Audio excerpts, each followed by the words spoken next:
Hello, beautiful people. Welcome to Smart Programming. Today we are discussing about the history background of Navratri. What is the meaning of Navratri? Do you know कि माता रानी की 8 arms हर एक picture में क्यों दिखाई जाती है? ये हमें या इससे हमें क्या सीखने को मिलता है? एज वेल एज हम रात को जागरण क्यों करते हैं नवरात्रि के दिनों में, या व्रत ये जो 9 दिन रखते हैं इसमें व्रत किन किन चीज़ों का रखना चाहिए? Do you have any idea कि अन्न और मन में क्या रिलेशन है, या सात्विक अन्न का हमारे मन पर क्या इफेक्ट पड़ता है? इसके साथ बहुत कुछ। तो पहले आइए समझते हैं नवरात्रि है क्या। नव यानी कि 9, रात्रि यानी कि रातें, यानी कि 9 व्रत। अब ये रात्रि वर्ड इस वजह से यूज़ हुआ है क्योंकि जो लोग अज्ञानी होते हैं वो अज्ञान की रात में खोए हुए होते हैं, यानी कि माया जाल में उलझे हुए होते हैं, आमतौर पर दुनिया के 95% लोग। तो यहाँ पर ये नहीं है कि रात को जागना चाहिए, यहाँ पर ये है कि वो जो अंधेरा है, वो अज्ञान का अंधेरा है, उसकी रात से अवेकन होना है। हमें हमारी लाइफ के अंदर अवेयरनेस ले आनी है, ध्यान रखना है हर एक चीज़ का, माया जाल से बाहर निकलकर मटीरियलिस्टिक जो चीज़ें हैं उनसे बाहर निकलकर सच पर चलना है। ये जो ज़िंदगी मिली है उसके मकसद, उसके पर्पस को समझना है और उस पर फॉलो अप करना है। पर 95% जो संत हैं, जो सनातन धर्म पर, जिसको हम लोग हिंदू धर्म कहते हैं, सनातन धर्म, उसको मानने वाले जो संत हैं वो इसको फिज़िकली ही फॉलो करते हैं। रात भर माता रानी का भजन करते हैं और सुबह वापस जब अपने कारोबार पर जाते हैं या घर गृहस्थी में जो हमारी बहनें हैं वो वही सेम अनअवेयरनेस, झूठ, गुस्सा, मोह, माया, लोभ, इन सब चीज़ों में पड़ जाती है। तो हमने सब क्या कर दिया है, फिज़िकली कर दिया, पर इसकी जो माइंड या जो मेंटलिटी जो हमें सिखाती है नवरात्रि की, उसको हमने एक तरफ कर बस रात को जागरण कर दिया है। जागरण का क्या मतलब है? Aware yourself from the अंधेरा ऑफ द अज्ञान। अब डिस्कस करते हैं अबाउट द 8 आर्म्स। ये जो माता रानी की पिक्चर में 8 भुजाएं क्या हमें समझाती है, या इससे क्या सीखने को मिलता है? भुजाएं यानी कि आर्म्स का मतलब होता है पावर, और जो इनमें शस्त्र होते हैं ये है नॉलेज के शस्त्र। तो ये जो तस्वीर है ये हमें ये सिखाती है कि ज्ञान के 8 वीपन्स या शस्त्र से हमारे पास ये पावर हमें इमर्ज करना है। अब इमर्ज वर्ड का मतलब यहाँ पे क्रिएट करना नहीं है। इमर्ज वर्ड का मतलब है ये चीज़ें हमारे अंदर ऑलरेडी है, हमारे माइंड के अंदर, हमारे सबकॉन्शियस माइंड के अंदर, पर इन्हें हमें पहचानना है और इन्हें हमें इस्तेमाल करना है और अपनी नॉर्मल लाइफ के अंदर, रोज़मर्रा की ज़िंदगी के अंदर अपने मसलों को, अपनी प्रॉब्लम्स को हल करते हुए मोक्ष को प्राप्त करना है। ये 8 शस्त्र कौन से हैं? नंबर 1 पर जो नॉलेज का शस्त्र है वो है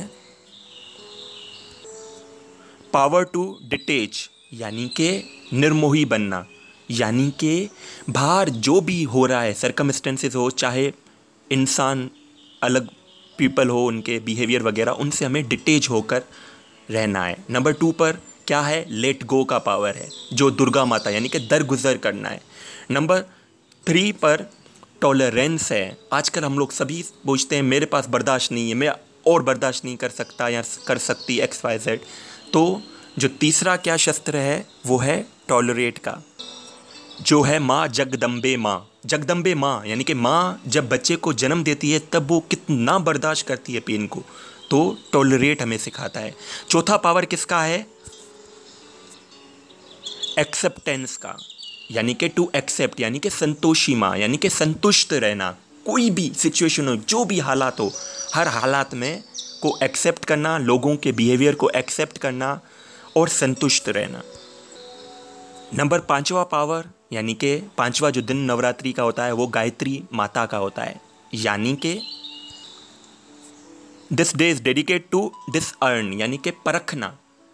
ये भी एक शक्ति है, नॉलेज की शक्ति है कि हमें हालातों को परखना है कि इसमें मेरी भलाई के लिए क्या है, या लोगों के बिहेवियर को परखना है कि आया वो सही है या गलत है, या खुद के बिहेवियर को, खुद के बिलीव्स को परखना है कि आया ये बिलीव मेरी हेल्थ के लिए, मेरी प्रोफेशनल लाइफ के लिए सही है या गलत है।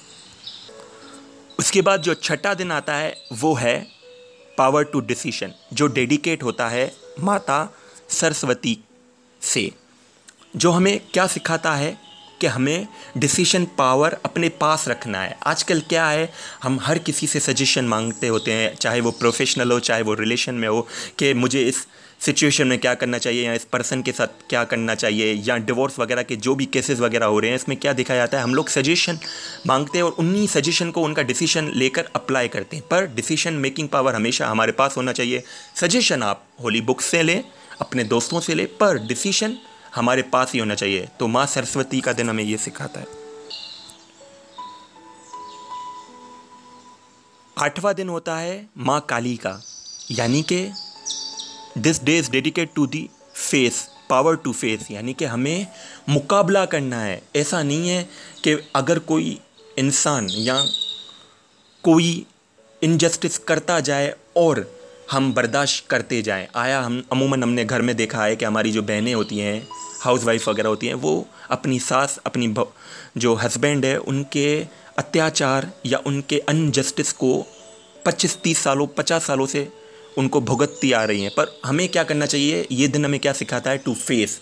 अगर जुल्म हद से ज़्यादा बढ़ जाए तो उसका मुकाबला हमें करना चाहिए और करना पड़ता है। तो माँ काली हमें ये सिखाती है कि कैसे उन्होंने असुरों का विनाश किया था।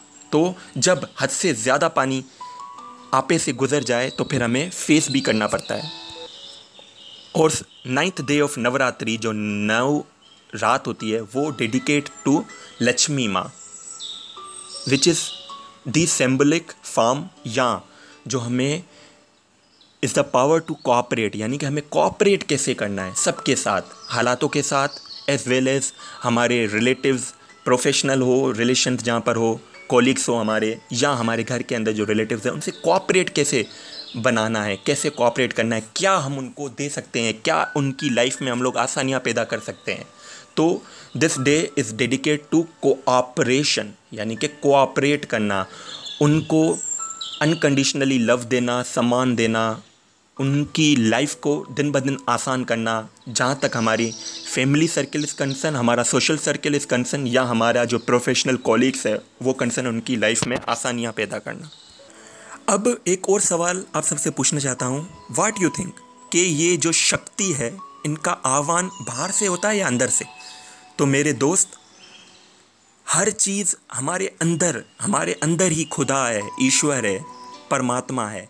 उसको हमें जस्ट इमर्ज करना है। हम जो डिवाइन सोल है, आत्मा है, उसको परमात्मा से मिलाना है। हम एक शक्ति है और हमें शिव यानी कि परमात्मा से कनेक्ट करके शिव शक्ति बनना है। तो ये जितने भी, अगर एक आर्टिस्ट है या जो पेंटर है उसको बोला जाए कि भाई आत्मा के, पावर के या नॉलेज के 8 शस्त्र आप दिखाओ, तो फिर ज़ाहिर बात है वो एक मूर्त बनाएगा, उसमें 8 आर्म्स बनाकर, क्योंकि आर्म पावर का सोर्स होते हैं, उसके ऊपर जो वेपन होते हैं वो नॉलेज के शस्त्र हैं। तो वो हमने सारा फिजिकली एक पेंटर ने, एक आर्टिस्ट ने बनाया। पर इसका हरगिज़ मतलब ये नहीं है कि देवी माँ बाहर है। देवी माँ हमारे अंदर ही है। हमें इन ज्ञान के शस्त्र जो हम लोग भूल गए हैं, इनको बार बार अपनी लाइफ में इस्तेमाल करना है, लेट गो करना है, टॉलरेट करना है। अगर सिचुएशन हद से बढ़ जाए तो उसको फेस करना है, कोऑपरेट करना है हर किसी के साथ। इन सब शस्त्र को हम लोग बार बार इस्तेमाल करेंगे तो फिर डिविनिटी हमारे अंदर ही इमर्ज होगी। तो ऑटोमेटिकली हम जो शक्ति है वो शिव से कनेक्ट होकर शिव शक्ति बन जाएंगे। तो माय डियर फ्रेंड्स, हर एक चीज़ का मतलब होता है। ये जो बाहर आपको पिक्चर नज़र आ रही है, इसका भी मतलब है। इसके मतलब को समझें और इमर्ज करें डिविनिटी अपने अंदर। तो जागरण के बाद ये व्रत की सारी मैंने बातें बताई। व्रत हमें इन चीज़ों का रखना है, ये जो मैंने 8 पावर के ज्ञान के शस्त्र बताए हैं, इनको फॉलो अप करना है, इनका ध्यान रखना है। यही व्रत है। व्रत का मतलब क्या होता है? फोकस करना, ध्यान रखना। तो इन 8 बातों का हमें ध्यान रखना है, इन 8 पावर्स को यूटिलाइज करना है हर एक सर्कमस्टेंस में, हर एक सिचुएशन में। आया वो हमारा professional, social, financial, health, relation, कोई भी लाइफ का कंपार्टमेंट हो, इन 8 जो हमारे ज्ञान के शस्त्र है, इनका बार बार इस्तेमाल करना है और अपने लाइफ को ईजी करना है, सक्सेसफुल बनाना है। अब तीसरा पोर्शन आता है सात्विकता। सात यानी कि सच, यानी कि अगर जैसा अन्न वैसा मन। जैसा हम लोग भोजन ग्रहण करेंगे, गीता में लिखा हुआ है राजसिक, तामसिक खाना, सात्विक खाना, तो जैसा हम लोग अन्न ग्रहण करेंगे वैसा हमारी मन बनेगा, हमारे मन की सोच बनेगी, माइंड की थॉट बनेगी, थॉट से हमारे वर्ड्स बनेंगे, हमारा बिहेवियर बनेगा, हमारे एक्शंस बनेंगे, और एक्शंस ही, ये कर्म ही हमारे रिजल्ट बनकर वापस न्यू सर्कमस्टेंसेस या न्यू सिचुएशंस में आते। ये पूरा एक साइकिल है। तो समझने की बात यह है कि क्यों नवरात्रि के अंदर सात्विक खाने के लिए बोला गया है। व्रत को जब हमें छोड़ना पड़ता है तो हम लोग सात्विक खाना क्यों इस्तेमाल करते हैं? क्यों? ताकि हमारे मन की जो स्टेबिलिटी है, जो डिविनिटी है, वो एमर्ज हो, और जितना भी शैतान या असुर हमारे मन के अंदर बैठे हुए हैं, उनका हम लोग सफाया कर सके। तो इस वजह से हम लोग सात्विक खाना नवरात्रि के अंदर इस्तेमाल करते हैं। 9 रात हम लोग दिया जलाते हैं। अब ये दिया हमें क्या सिखाता है? मिट्टी का दिया होता है और लोग क्या है? एनर्जी का सोर्स है। तो कहने का मकसद ये है, हमारा ये जो बॉडी है, ये जो मिट्टी का सोल है, इसके अंदर ये जो आत्म रूपी, जो परमात्मा की ज्योत है, ज्ञान की ज्योत है, इसको 9 दिन जलाना है। अब ये 9 दिन ही नहीं है, हमें सालों साल इस ज्योत को परवान चढ़ाना है। तब ही हम अपने लाइफ के पर्पस को और अपने जो हर एक स्टेजेस में जो गोल्स होते हैं, उनको अचीव करके एक long, happy, successful, healthy life जीकर इस दुनिया से मोक्ष को प्राप्त कर पाएंगे। इस दुनिया में भी मोक्ष मुक्त होकर अपना फ़र्ज़ निभाएंगे, अपना कर्म करेंगे, और मरने के बाद भी मोक्ष को प्राप्त करेंगे। मरने का मतलब यानी कि इस जो स्थूल शरीर है, इसको छोड़कर। तो आया, जब भी आप अपने घर में दिया जलाएं तो ये बात याद रखें। दिया वर्ड का मतलब क्या है? दिया यानी कि देना, यानी कि मैंने प्यार दिया, मैंने सम्मान दिया, मैंने लोगों की ज़िंदगी में आसानियाँ पैदा की, मैंने खुशियाँ बांटी। दिया का मतलब है दिया। अब देने में ही लेना समाया है। जब हम लोग किसी पर गुस्सा करते हैं तो हार्ट बीट पहले किसकी बढ़ती है? हमारी। तो ऐसे ही जब हम किसी को प्यार देते हैं, सम्मान देते हैं, तो ऑटोमेटिकली जो हमारा लव टैंक है वो फुल होता है। जो हमारा इंटरनल रिस्पेक्ट है, जिसको हम लोग सेल्फ इस्टीम कहते हैं, वो बिल्ट होती है, वो स्ट्रांग होती है। अब आते हैं गरबा की तरफ। नवरात्रि में हम लोग गरबा क्यों खेलते हैं? गरबे में हम लोग डांडिया यूज़ करते हैं। मैं ऑलरेडी बता चुका हूँ पिछली वीडियो के अंदर कि डांडिये में हमें सीखने को क्या मिलता है? संस्कार का गरबा, उसकी रास। अगर कोई जैसा भी डंडिया मारे सामने वाला, हमें उसको प्यार से अपने जो इनेट संस्कार है, जैसे कि love, purity, peace, happiness, blissfulness, इन सब संस्कारों को देखकर रास खेलनी है। एक हारमोनी क्रिएट होती है गरबा के अंदर। तो वही हारमोनी हमें अपने लाइफ, अपने सोशल सर्कल, अपने फैमिली सर्कल, अपने प्रोफेशनल सर्कल में लेके आनी है। डांडियों की रास खेलनी है। ये हमें गरबा से सीखने को मिलता है।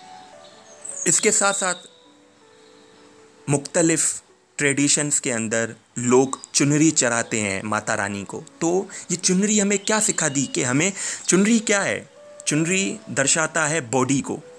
तो हमें सब्ज़ चुनरी पहननी है। सब्ज़ यानी कि खुशहाली वाली। हमें लाल चुनरी पहननी है।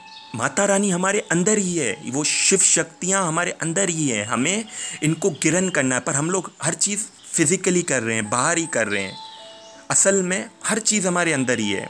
खुदा, ईश्वर, माता रानी वो एक ही है। उसको जिस रूप से आप मानो, माँ करके मानो, बाप करके मानो, दोस्त करके मानो, या उस्ताद मीन गुरु करके मानो, तो वो हमारे